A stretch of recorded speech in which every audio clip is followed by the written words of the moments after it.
بسم الله الرحمن الرحيم الحمد لله والصلاة والسلام على رسوله الكريم محمد بن عبد الله وعلى آله وصحبه أجمعين.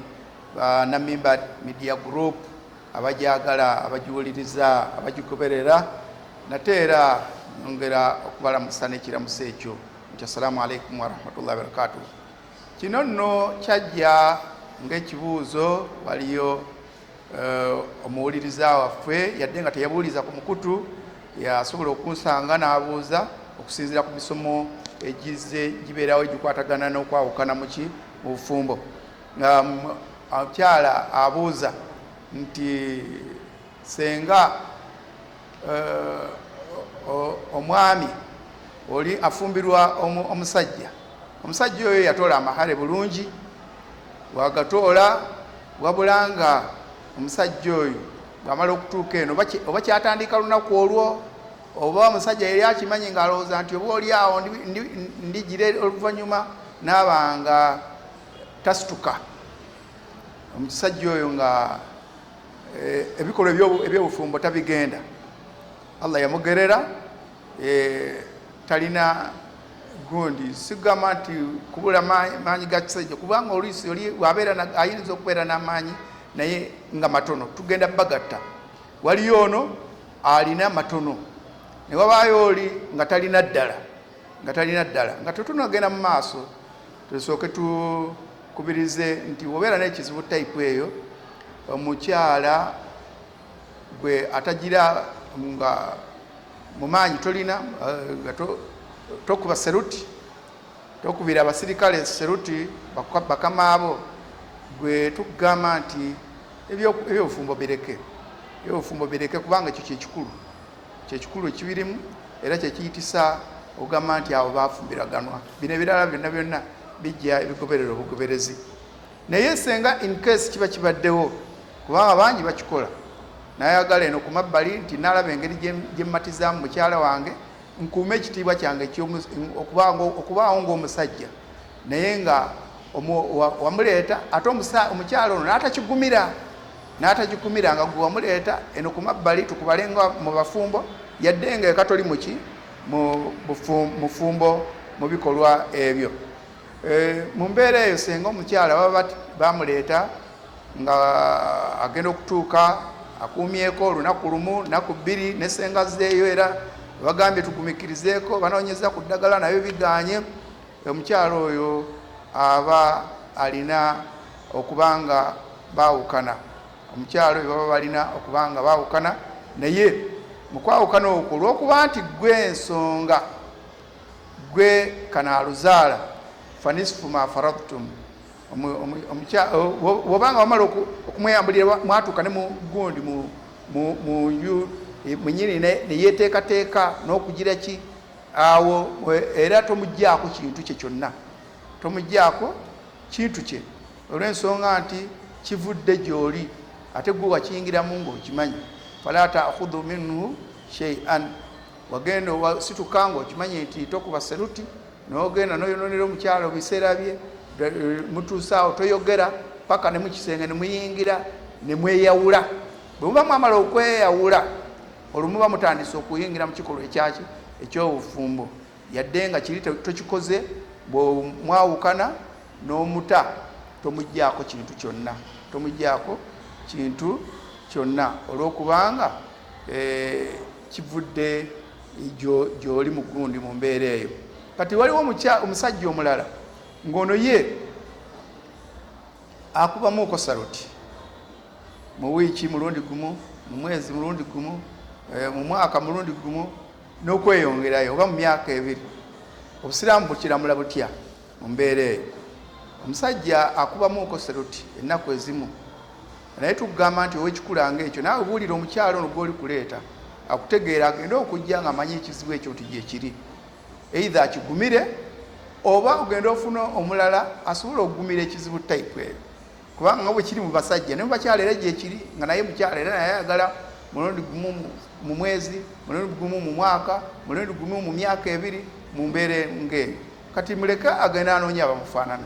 Kati bw'oba okimubuulidde mukyala oyo n'akikkiriza n'omala omuleeta nomala omuleeta mu maka tugamba nti awo mugenda kuwangaala awamu. Naddala omusajja senga aba asobola buli mu myezi ena naaba nga atuwaayoko marra omulundi gumu, mu myezi ena n'atuwaayo omulundi ogumu, kiba oyo omukyala abatakkirizibwa kugira ki kuvaawo agume mu bufumbo obwo. Nga tukijja ku kyafaayo kya Khalifa Umar ibn al-Khattab radiyallahu anhu.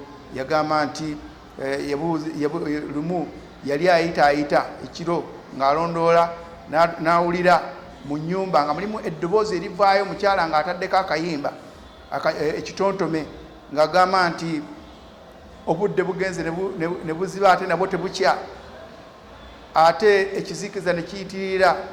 Naye senga si kuba nti Allah andaba byonna byenkola olunaku olwaleero ekitanda kino kyali yenyenyezza amakulu nti n'alifunyeyo kambeesabeesa. Omusajja nannyini mukyalo oyo yali omu ku balwanyi ab'entalo z'eddiini nga Umar ibn al-Khattab yamusindika mu kugenda mu ntalo. Bwe baagira emisana Umar amaka yagamanyi n'oli gundi bwe yagira n'atumisa mangu n'agamba muduumizi mundeetere omusajja oyo gundi erinnya ly'omusajja ndirabidde sahabi eyali mu ntalo ezo, n'agamba mundeetere mangu nga tannamugamba kumuleetera. Umaru yagenda n'abuuza omu ku bawala be Hafsa, n'agamba nti omukyala asobola kugumikkiriza bbanga ki kyenjagaddemu.